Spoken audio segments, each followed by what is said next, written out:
जय श्री कृष्णा। आप सभी को मार्गशीर्ष मास के कृष्ण पक्ष की एकादशी की ढेरों शुभकामनाएं। प्रिय दर्शकों, आज के इस वीडियो में हम बात करेंगे मार्गशीर्ष मास, अघन का मास जो है, अघन की एकादशी कब है, क्या उसका नाम है। क्योंकि जब अधिक मास होता है तो दो अतिरिक्त एकादशी आती है, तो क्या अतिरिक्त एकादशी आने जा रही है या पुनः एकादशी का चक्र आरंभ होगा। देवोत्थान के बाद आती है एकादशी, जिसको कहते हैं उत्पत्ति एकादशी या उत्पन्ना एकादशी। जी हां, इस वर्ष उत्पन्ना एकादशी ही होगी, क्योंकि इस वर्ष कोई अधिक मास नहीं था, पर 2026 में अधिक मास है, इसीलिए आने वाले वर्ष में 24 के स्थान पर 26 एकादशी होंगी। इस वर्ष केवल 24 थी जो पूर्ण हो गई देव उठनी एकादशी के साथ। अब पुनः प्रथम एकादशी से शुरू होगा। प्रथम एकादशी मार्गशीर्ष मास कृष्ण पक्ष, जिसका नाम होता है उत्पन्ना एकादशी या उत्पत्ति एकादशी। बड़ी अद्भुत महिमा है इस एकादशी की, क्योंकि इस एकादशी के कारण ही एकादशी व्रत प्रचलित हुआ। यही वह दिन, यही वह एकादशी जब उत्पत्ति हुई। एकादशी देवी की कैसे उत्पत्ति हुई, किन कारणों से उत्पत्ति हुई, और क्या वो कारण है जिसके कारण से भगवान विष्णु को एकादशी इतनी प्रिय है कि वो अपने सभी भक्तों की इच्छाएं पूरी करते हैं। जो कोई एकादशी का व्रत करता है उसकी सभी मनोकामनाएं पूरी करते हैं। क्या कारण है, इसको समझने की आवश्यकता है। तो आज के इस वीडियो में बात करेंगे एकादशी है कब, व्रत किस दिन करना है, क्या 2 दिन है या 1 ही दिन है, शुभ मुहूर्त क्या रहेगा, व्रत की विधि क्या रहेगी, नियम क्या रहेंगे, 1 दिन पहले के कुछ नियम है क्या दशमी तिथि से, और पारण कब करना है, व्रत के दिन के नियम क्या रहेंगे, पूजा विधि क्या रहेगी। इस प्रकार से आने वाली एकादशी के विषय में आपको इस वीडियो के माध्यम से प्रदान की जाएगी। जानकारी आरंभ करते हैं।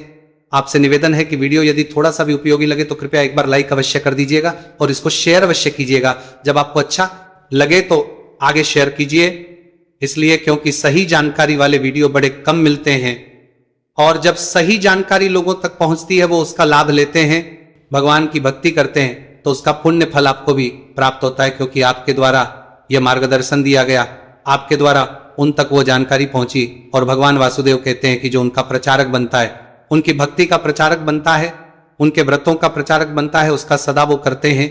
इसीलिए इस वीडियो को पहले खुद देखिए, समझिए, अच्छा लगे फिर इसको शेयर अवश्य कीजिए, जिससे कि सभी लोग लाभ ले सकें। अपने व्रत की सफलता के लिए कमेंट बॉक्स में अवश्य लिखिएगा जय श्री हरि या ओम नमो भगवते वासुदेवाय।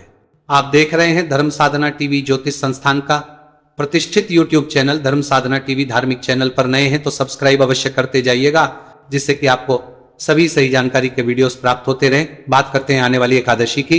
प्रिय दर्शकों, मार्गशीर्ष मास से एकादशी का क्रम आरंभ होता है, और प्रथम जो एकादशी आती है उसको हम उत्पन्ना एकादशी कहते हैं, उत्पत्ति एकादशी कहते हैं।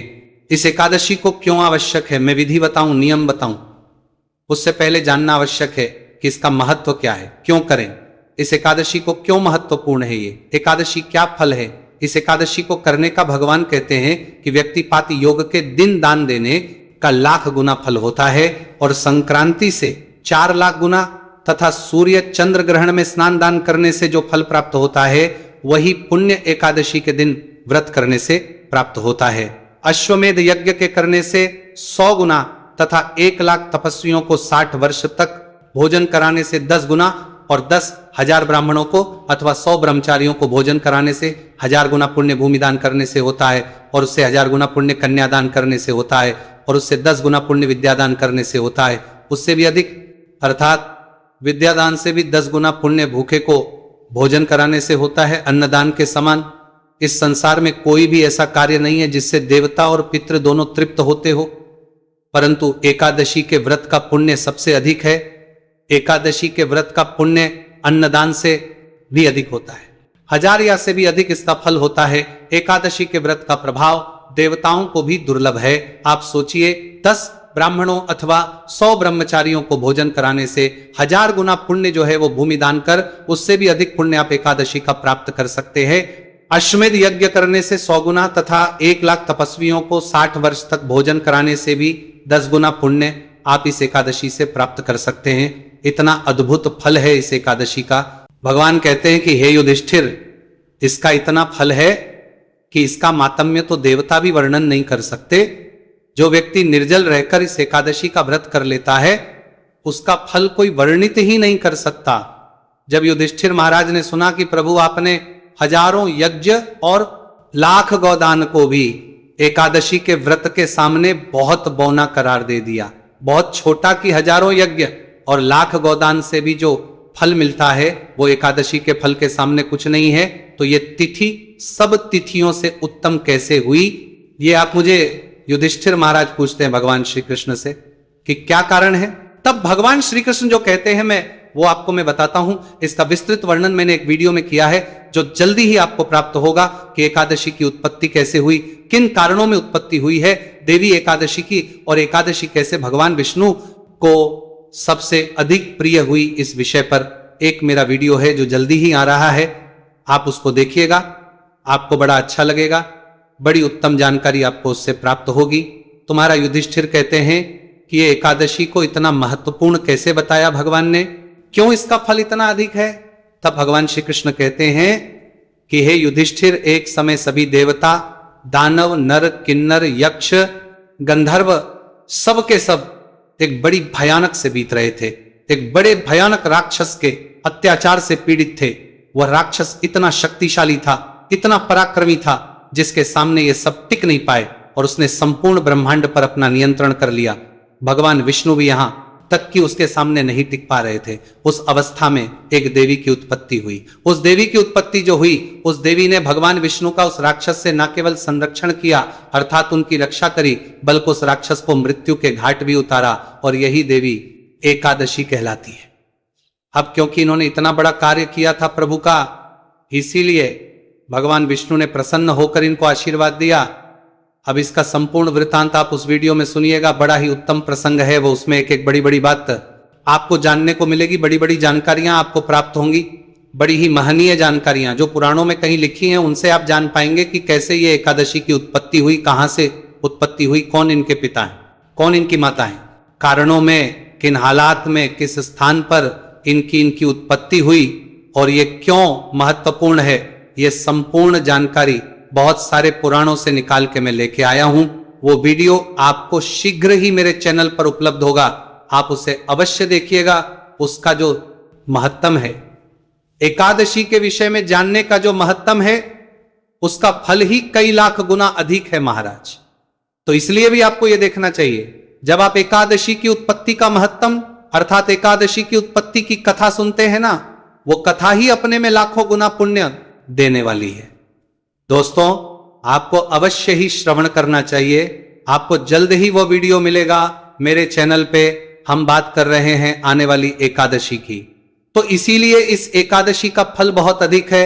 आशा करता हूं समझ आ गया होगा कि आपको ये एकादशी करनी चाहिए, क्योंकि ये एकादशी अनंत पुण्य देने वाली है। एकादशी कैसे करनी चाहिए? भगवान कहते हैं कि इस एकादशी का व्रत के जो नियम है वो दशमी तिथि से ही आरंभ हो जाते हैं। व्रत के एक दिन पूर्व ही रात्रि को आहार नहीं खाना चाहिए, रात्रि को आहार नहीं खाना चाहिए, अर्थात अन्न आदि नहीं खाना चाहिए। यहां पर एक बात बता दूं कि अगर आप इस नियम का पालन कर पाए तो ही रखिएगा।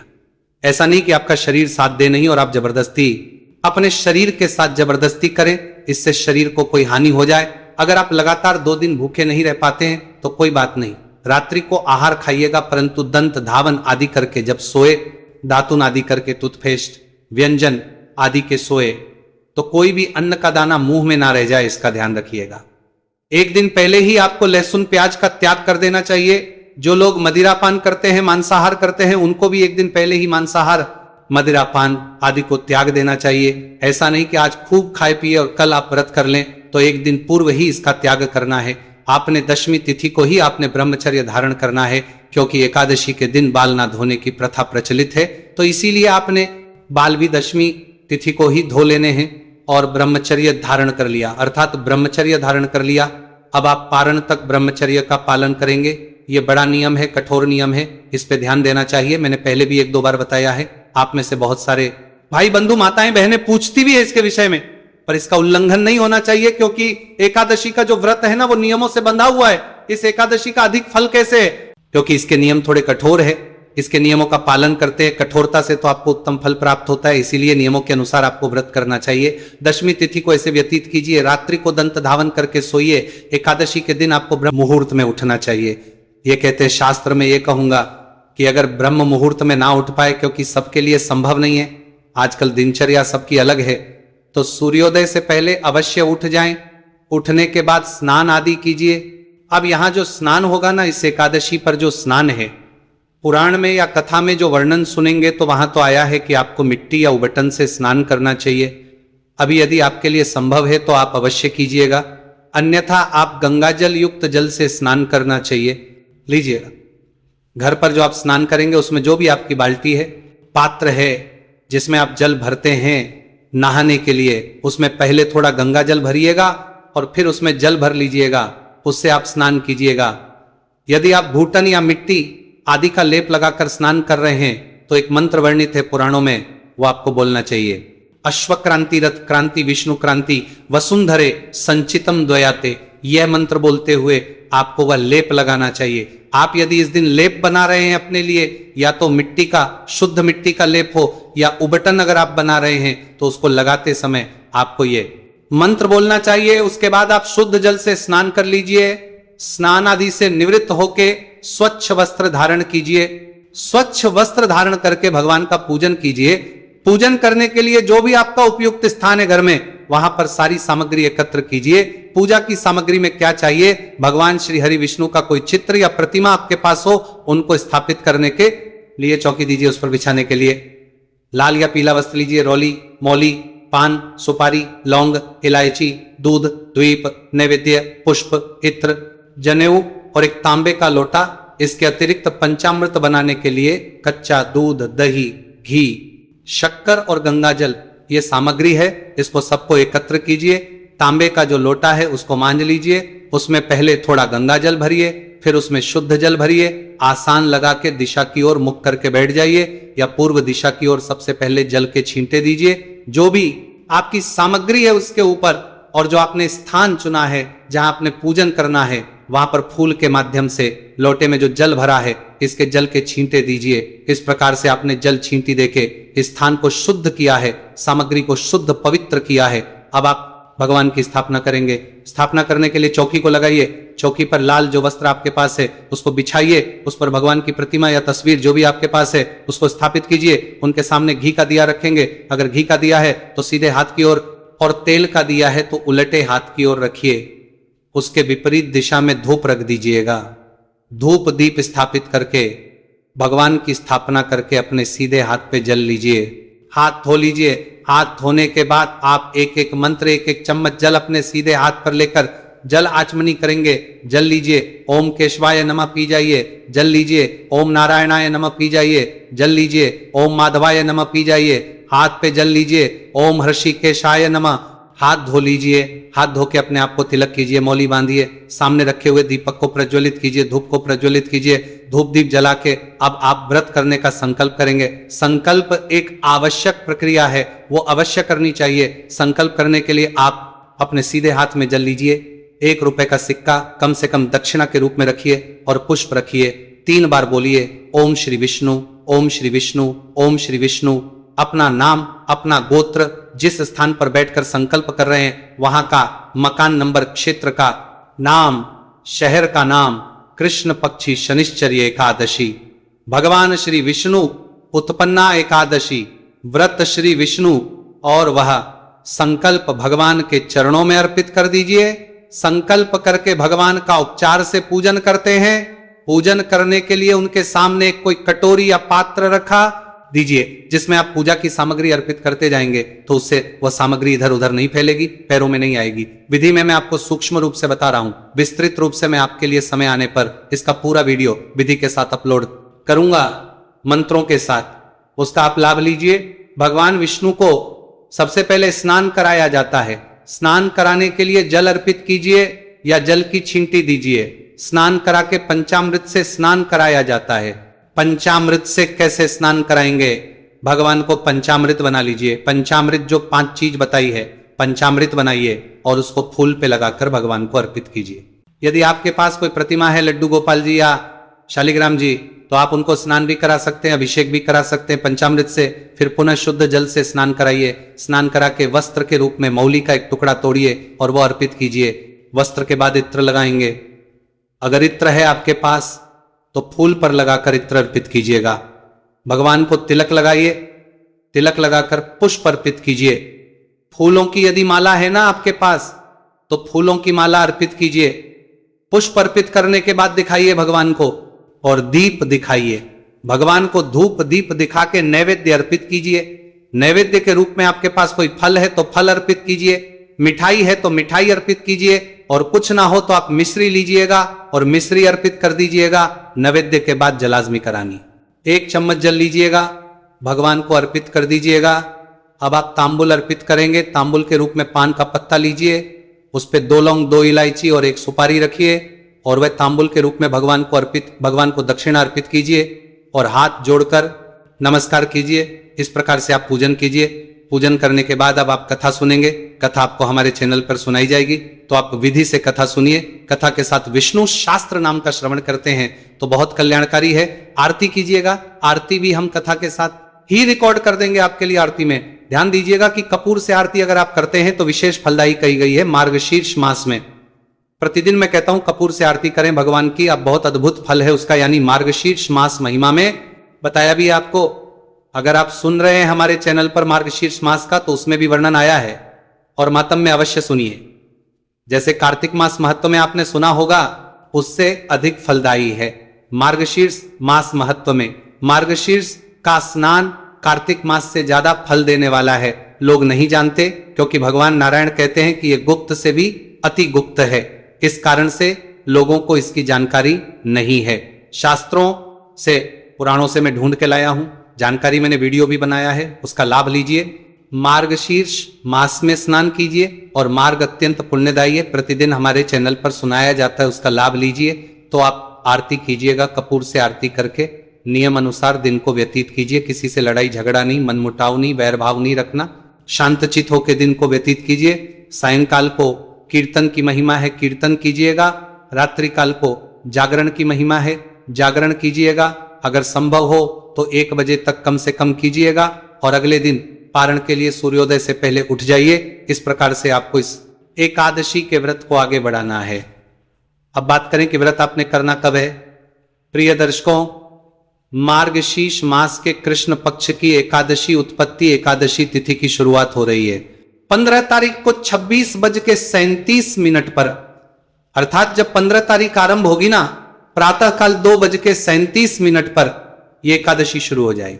और ये 16 तारीख अर्थात 15 के रात्रि को 12 बजे के बाद जो 16 तारीख लग जाएगी तो रात्रि को 4:47 पर समाप्त होगी। ऐसे में उदया तिथिमान के अनुसार 15 तारीख को एकादशी है, और द्वादशी भी व्रत के पूर्ण होने से पहले आ रही है। इसीलिए इस एकादशी का व्रत आपको 15 तारीख को करना चाहिए, 15 नवंबर को करना चाहिए। 15 नवंबर को दिन रहेगा शनिवार का। शनिवार के दिन शुभ मुहूर्त क्या रहेगा, अब ये जान लेते हैं। शनि लगभग 6:30 बजे के आसपास सूर्योदय होगा, तो इसमें पहले 1.5 घंटे को निकाल दीजिए। प्रथम चौघड़िया उत्तम नहीं है, काल का चौघड़िया है। दूसरा अर्थात आप पूजन कर सकते हैं 8:10 से, और 9:40 तक ये उत्तम मुहूर्त रहेगा। कुछ और पूछना चाहें, कहना चाहें, कमेंट बॉक्स में लिख के पूछ लीजिएगा। समय से पहले जानकारी आपको प्रस्तुत की है। इसमें कुछ और बेहतर जानकारी के साथ हम अगला वीडियो आपके लिए लेकर आएंगे। जो और जानकारी छूट गई होगी वो उसमें हम आपको प्रस्तुत करेंगे। ध्यान दीजिएगा कि जो है एकादशी व्रत का वो अगले दिन किया जाता है, उसकी जानकारी आपको प्रदान अगले वीडियो में कर दी जाएगी। भगवान कृष्ण सब पर कृपा करें। हरे कृष्ण।